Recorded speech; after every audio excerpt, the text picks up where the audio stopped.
In this video, we're going to be looking at improper integrals. And an improper integral is when we're trying to integrate a function that has unbounded behavior. And we're just going to start out with an example. Let's say that I'm integrating from 0 to infinity. And so right here, we can see that we're talking about unbounded behavior, e to the negative 3x dx. So first thing I'm going to do is just sketch a quick graph of this function just to show you what it is that we'll be finding here with this integral. E to the negative 3x, because that 3x is negative, my exponential function is going to be decreasing. And so it would look something like this. And if I integrate from 0 to infinity, that means what I want to find is the area between the curve and the x-axis. But this function is going to keep going as x goes to infinity. It's going to continue to approach 0. There's going to continue to be area between the function and the x-axis, although it will get infinitely small, obviously, the closer that x gets to infinity. And so the question is, can we really find what this area is? Because if you think about the picture that I've drawn here, it certainly seems that the area should be infinite. But here's how we're going to evaluate integrals that involve infinity like this. We're going to use limits to help us. And what I'm going to do is I'm going to rewrite the integral.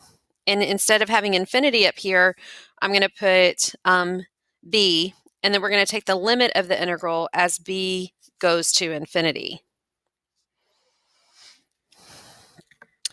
So then I have the limit as b goes to infinity, and I need to integrate this integral. It's kind of like a u sub that we could do in our head. U is negative 3x. The du would be negative 3. And so I would end up with a negative 1/3 e to the negative 3x from 0 to b. And now I'm going to do fundamental theorem of calculus, plug in the b, negative 1/3 e to the negative 3b minus negative 1/3 e to the negative 3 times 0. And so now we're ready to evaluate the limit.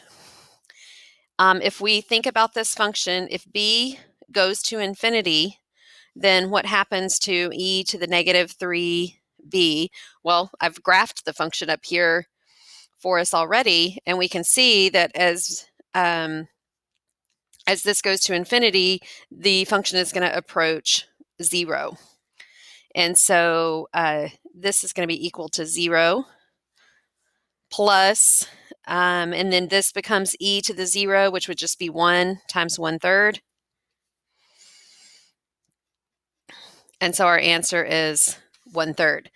And so we can, in fact, determine a finite value to represent this area. Let's look at another example.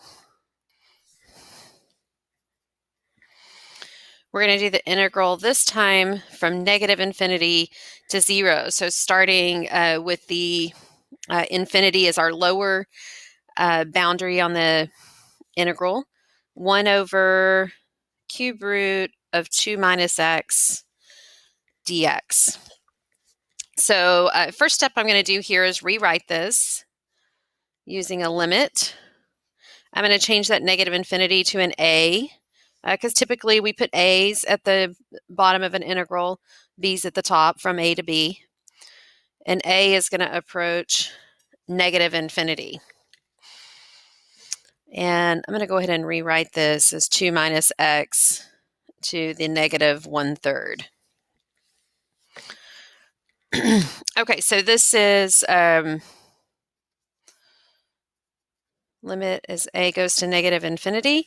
We can integrate this. Again, it's kind of like a u sub, but one that I think we can think about in our heads. The u would be 2 minus x.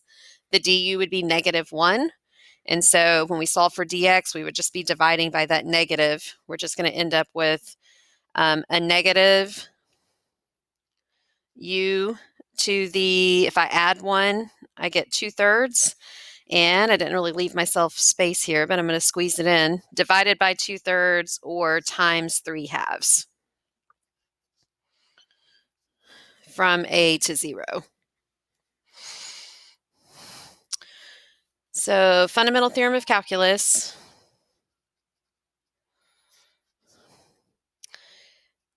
-3/2. And as I'm plugging these numbers in, I'm going to go ahead and rewrite this back as a root because as we try to evaluate what this is equal to, I think it's going to be easier to think about it in this form. So I've got the cube root of 2 minus 0 squared minus -3/2 times the cube root of 2 minus a squared. And if we evaluate this, I have -3/2 times the cube root of 4 plus 3/2 times, now here a is going to -infinity, which means this actually becomes 2 plus infinity squared and then cube rooted. So if we think about the cube root graph, as this goes to infinity, that graph is going to continue increasing. It also goes to infinity. Again, the cube root graph, as the input here increases to infinity, the cube root is also going to increase. And so this actually goes to infinity, which means that in this case, our improper integral does not exist.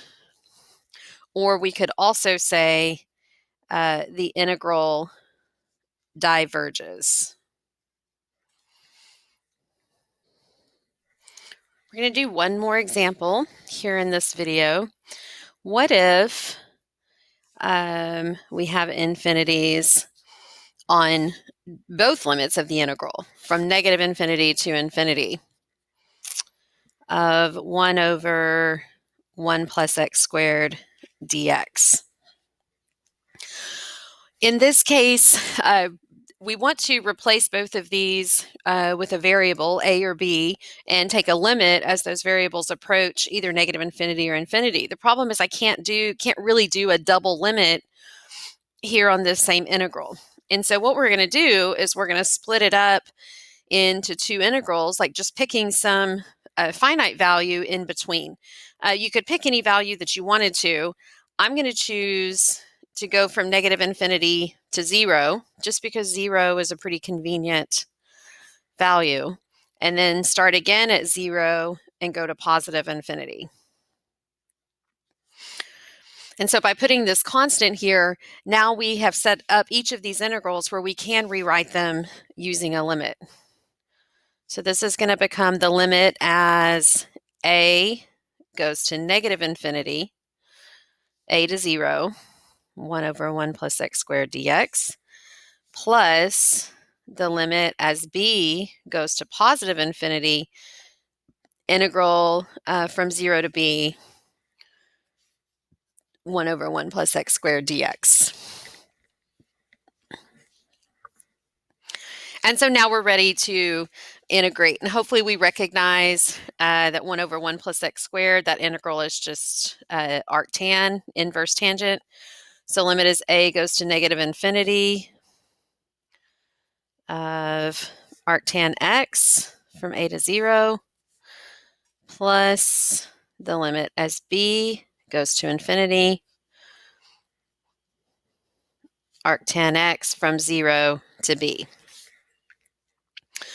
And let's do a fundamental theorem of calculus.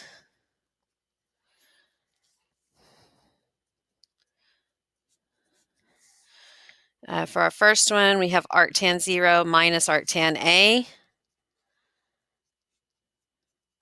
And the limit as b goes to infinity, arctan b minus arctan 0.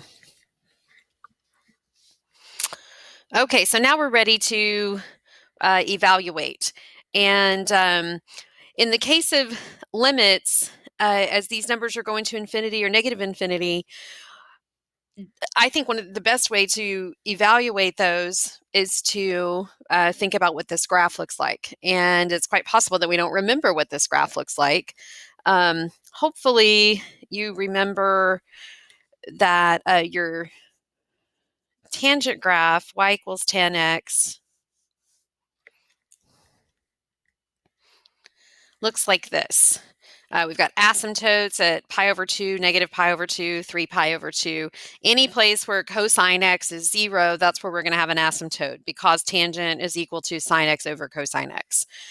So we have 0 in the denominator when cosine is 0, and that's going to give us an asymptote. And then tangent is an increasing function in between those asymptotes. Sorry that I didn't have the paper very well in the screen. So your arctan graph is going to look like this. Those vertical asymptotes at negative pi over 2 and pi over 2, they become horizontal asymptotes whenever we do the inverse. The x and y are switching. Vertical asymptotes become horizontal asymptotes. And then our tangent graph is going to reflect over the y equals x axis like inverse graphs do. And we end up with a graph that looks like this.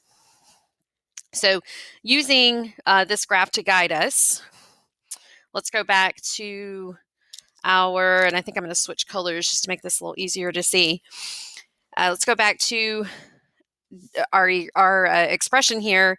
The arctangent of 0 is, we can tell in our graph it's 0 because that's this point right here. But also the question is, what angle has a tangent of 0? That, of course, is 0.